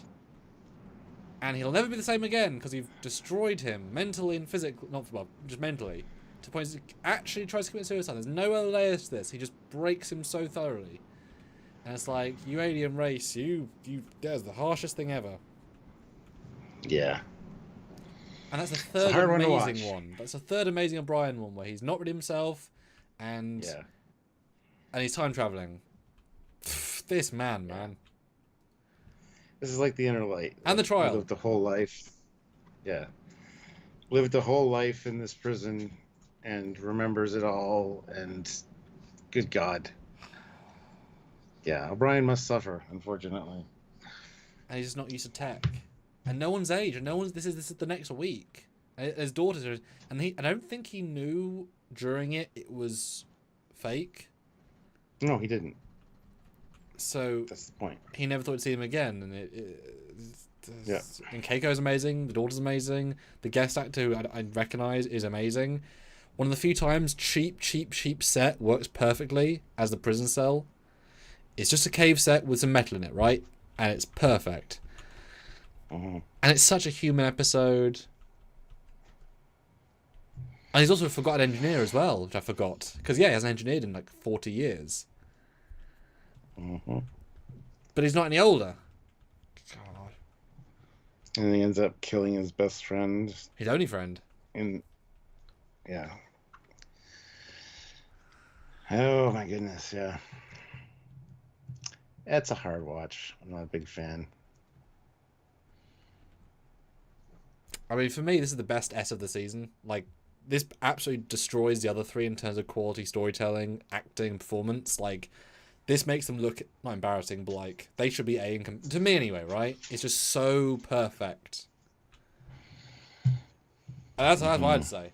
What do you think? I know it's sad to watch, but like it's like right. Oh, performance-wise, it's absolutely up there. Yeah. Even gut punch-wise, writing-wise, everything about it. Yeah. Yeah. Nothing about it falls down. Like even the pace, it's slow, methodical because nothing happened. Right? He's living the repercussions of nothing that happened, and you're living and learning. Yeah, for me, this is the highest S so far, because it's real, but it wasn't real. Yeah. Yeah. Just want to throw that in there because it's just absolutely fantastic. As an actor, right? Like, well, honestly, it is very similar to Visitor, right? But Visitor is not Jake, and it's old man makeup. This is similarly breaking you as a character, but actually him and actually young, actually, right? Mm-hmm. Yeah. Oh, David did bring up code. Okay, cool. I can't remember. Right, final 8 minutes. Anyone want to throw in some quick $2, $3 quick fires? Because we will discuss them. Is there anyone you want to bring in to make sure we have that talked about while we are here? There's a couple of classics this season that'd be sad to miss. Yeah.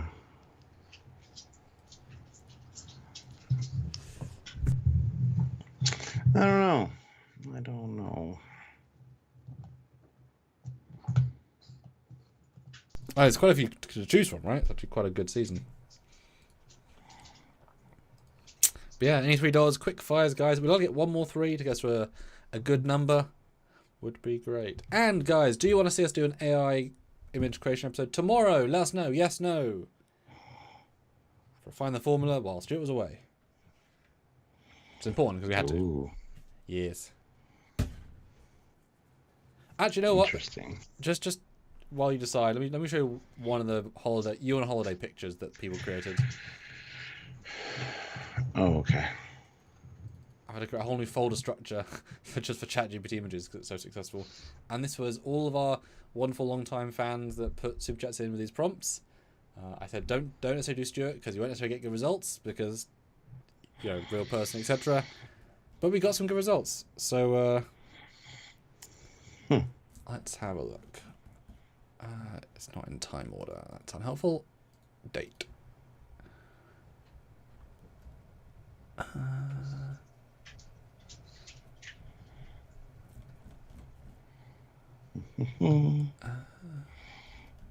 it must be a different place.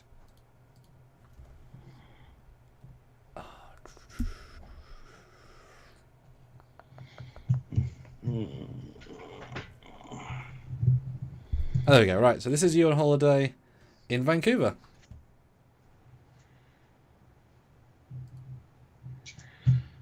Or is it?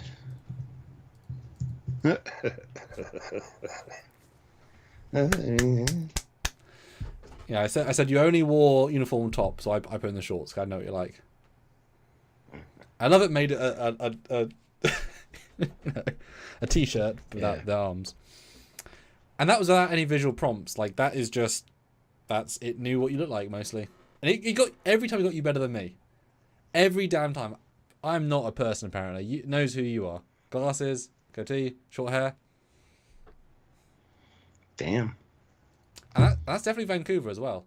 One of the chat people even said like they sort of recognise those buildings. Mm-hmm. Yeah. And then our wonderful community said, and then he gets kidnapped by aliens, or something with aliens. They said you found a lady and had some romance. I subtlety said you met a lady. So yes, this is you've been dealt with an alien situation with a lady, and found an artifact. And it remembered the shorts. Yeah. Pretty great. Pretty great.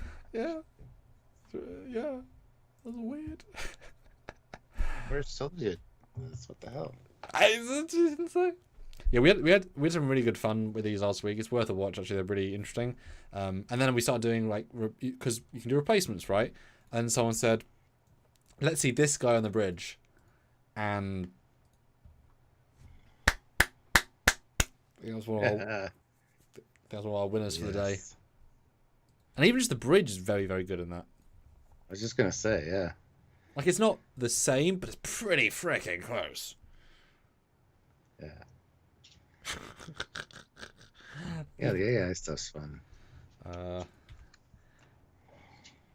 This is one I thought was almost perfect. I was kind of shocked. They had Picard. It was just Picard eating meatloaf in the mess hall. Didn't want his picture taken. Oh no! And he said there are five lights. I'm like, ugh. That's a freaking amazing. That could be right out the show almost, right? Yeah. That's really close. That's really impressive. I'll do last one. Cause we've got 2 minutes left. This was Shax beats up Jem'Hadar. This was another one of people's favorites. Yeah, that's good. Doesn't look like a Jem'Hadar though. Looks like one of Krill's men. That's what I said. Yep. Exactly what I said. Pretty good. But Shax looks good. I like that. And just that background's out of focus. There are embers. Yeah. Very atmospheric. Yeah, I guess we're going to get our last $3, which would get us to a goal. If you want to throw it in the last 2 minutes, would be great. But yeah, season 4. So, obviously we're not even talking about half the season. So, what are your sort of final thoughts on the season with the ones we've reviewed anyway? Because, yeah, about half have made it in. Constant quality, I gotta say. Character work is always amazing. They definitely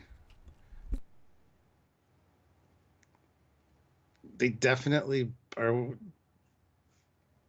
have a serialized idea in mind for the show. Yeah, I don't know. Just consistently good this season. There's no Fs. I didn't think there would be an F. I mean, there are a few there that we didn't get to, obviously, but I think The Visitor is probably the only F that I could see. But we didn't get a chance to talk about that. Ouch. I mean, controversial opinion, but, we didn't get to talk about it, so you'll never know why he thinks that. But yeah, I mean, and it's not all one thing. They're not drilling down on one thing. There's a bunch of variety here, which maybe later seasons don't have so much. So, yeah, I think this season, somewhat last season too, but they've learned that rather than inventing random gamma quadrant species, because none of them have that, right? Not a single one is Gamma Quadrant of the Week. None of them are Bajoran of the Week, right? None of these ones we were able to look at. None of those are what Season 1 was, right?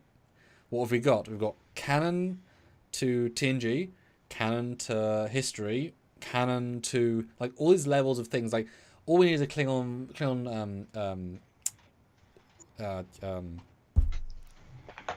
trial episode. Like, that's it, right? That's the idea. We don't need big alien things because the canon of the existing races is enough. Kernback, these things help the stories feel deeper than just random of the week, right?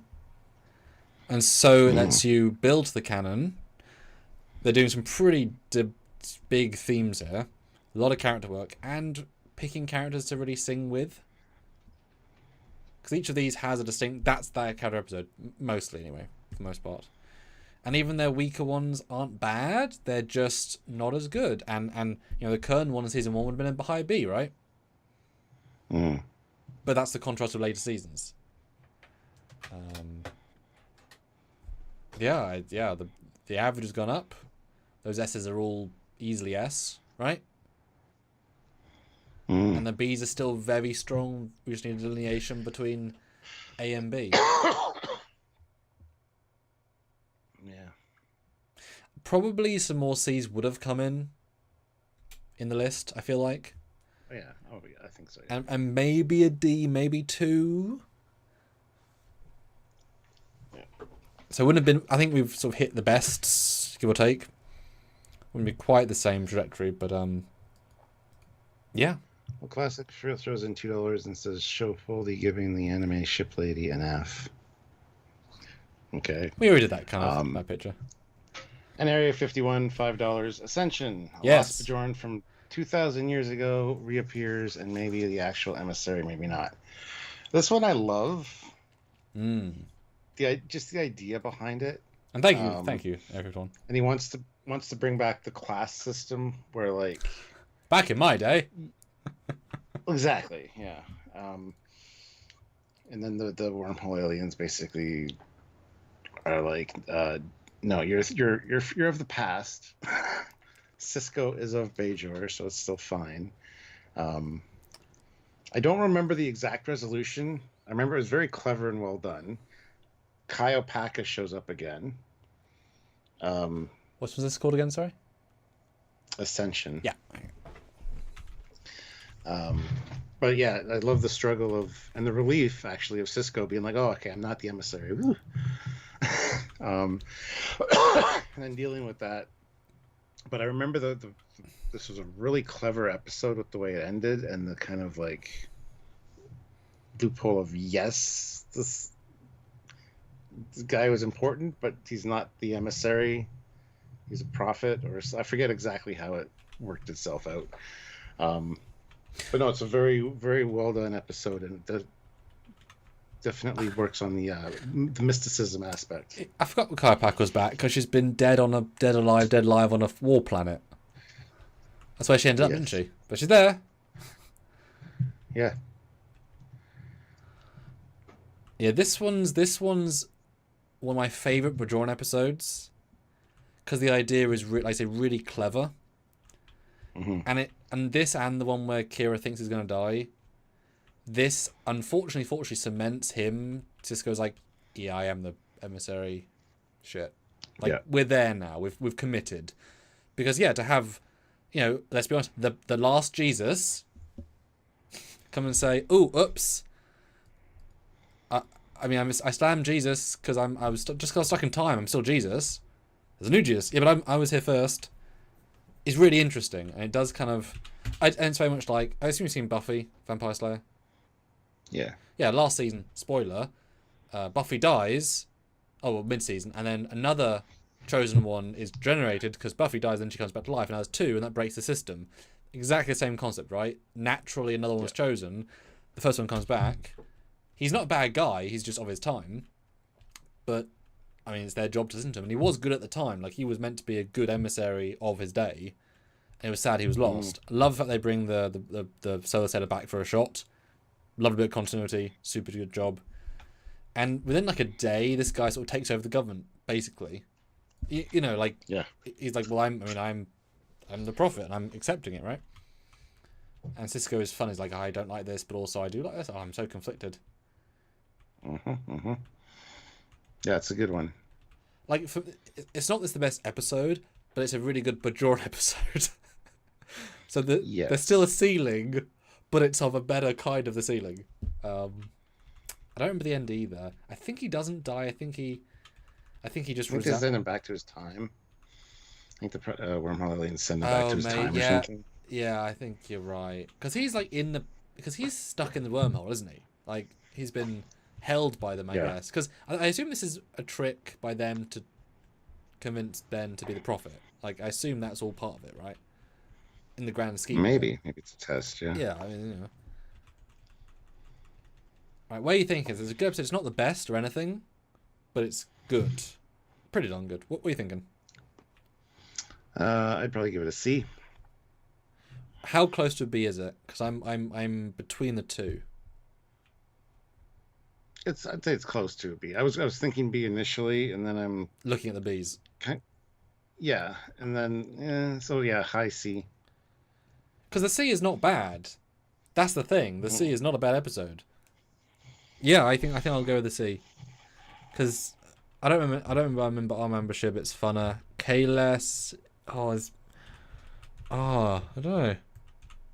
Hey, at least Way the War is better. I can say that with confidence.